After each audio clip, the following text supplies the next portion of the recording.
battle's done, the bells rung, the rumble won. How could a fight feel so good?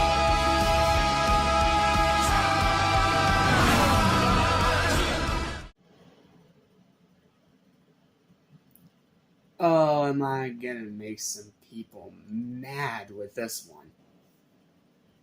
What's up? What's happening? It's going to be welcome back to Animation Station. I'm listening for anything and everything animation, including a crime-solving canine, group of meddling kids. Welcome back to Scooby, Snacks, and Spooks, as we are coming close towards the end of the marathon.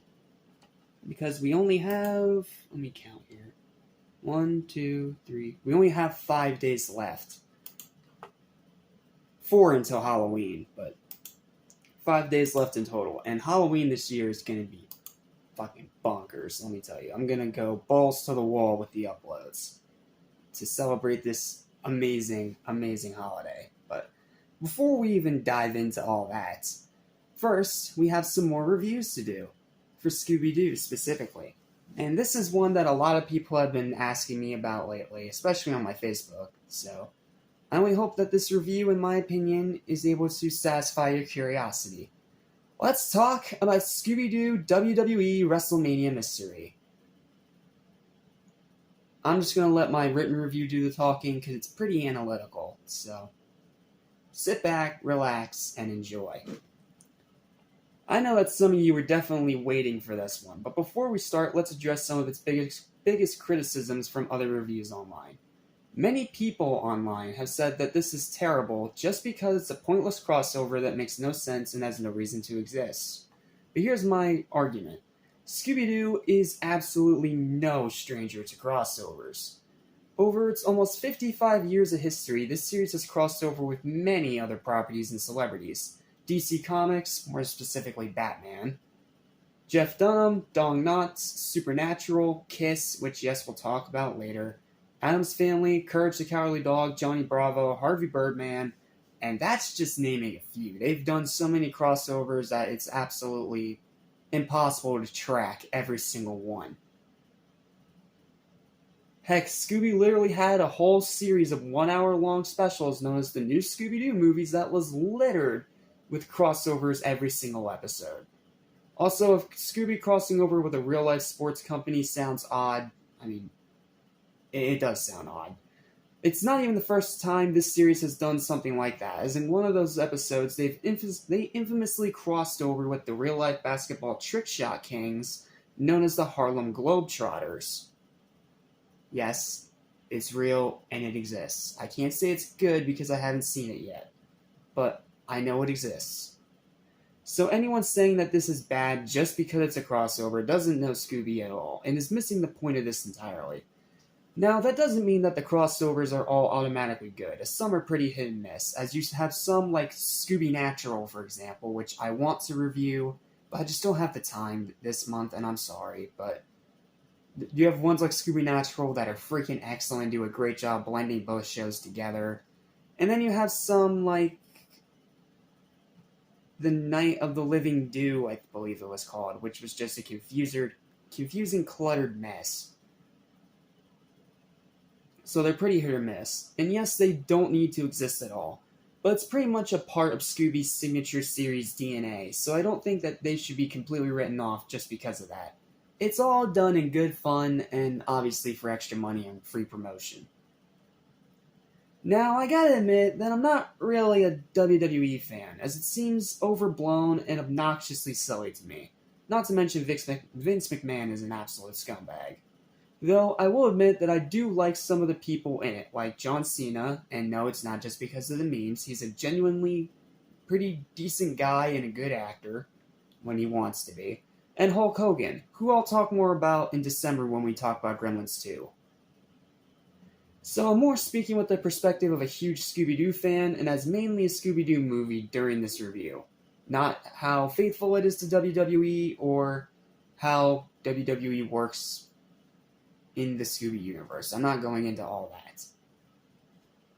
Reception of this one seems mostly mixed to negative from the main consensus I've been able to discover online, some calling it forgettable while others calling it painful and desperate. However, it does have its fans too, who actually find it a pretty good time. As for me, and this may lose me my movie critic acceptance badge, but screw it, it's my opinion, I've always really liked this one. Yes, the actual story is very simple and by the numbers as far as these movies go, which is a bit of a bummer coming off the great story of Stage Fright. And yes, the voice acting from the WWE stars featured is pretty friggin' flat. Like, they all just sound like they're themselves, which I get is kind of the point because they're literally playing themselves in this animated universe, but come on, at least bring some life to your performance or something. Don't sound like a flat, generic wooden board that's just taking this role for the money. Like, have some passion and fire and effort in there. Come on. Just because you're a guest star does not give you the excuse to be lazy. That's all I'm saying.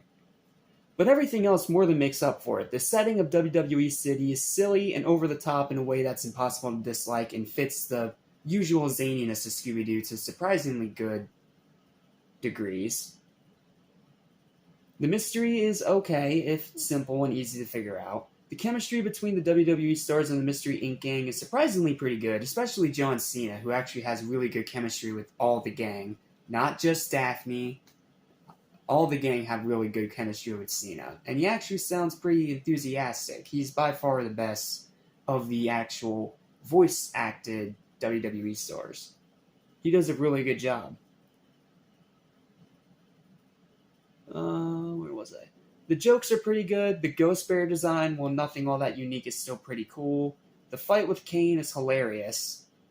It's over the top and silly in a way that Scooby-Doo has pretty much made its brand out of, so it's not that off-putting. The ending is the perfect amount of nutty and insane. The villain is decent. The action is good. The music is excellent, especially the opening credits track, which is just an absolute banger. The 2D animation is still great, and rewatchability is actually pretty high for me personally. And considering I'm not a WWE fan, that's pretty high praise. While definitely far from perfect and not even close to the best of the franchise, WrestleMania Mystery is a silly and incredibly fun entry that I have a great time watching whenever I pop it in the DVD player. You know, because I support physical media, not digital BS. Definitely recommended, but only if you're a fan of one or both franchises. Otherwise, it's not going to be for you. So fans, this is a great one. Everyone else, don't even bother, because it's not for you. It's for the fans only. And because of that, and because I'm a fan of Scooby-Doo, final verdict is a high 8 out of 10. It'd probably be a 9 if I was a fan of WWE, but it's just not my kind of thing personally. But I still really enjoy this movie. I think it has a lot of actual entertainment value in it, and I think you'll have a great time watching it.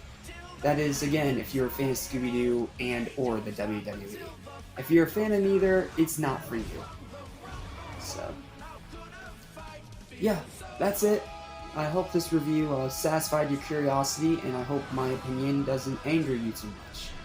And I only hope I don't tick off the hardcore critics by calling this movie actually great. But it's my opinion, and I stick by it. I'm no IGN, I'm no Game Radar. I always give you my full, honest, 100% opinion. Is it a little biased sometimes? Sure. That's only because I'm such a huge fan of certain IPs.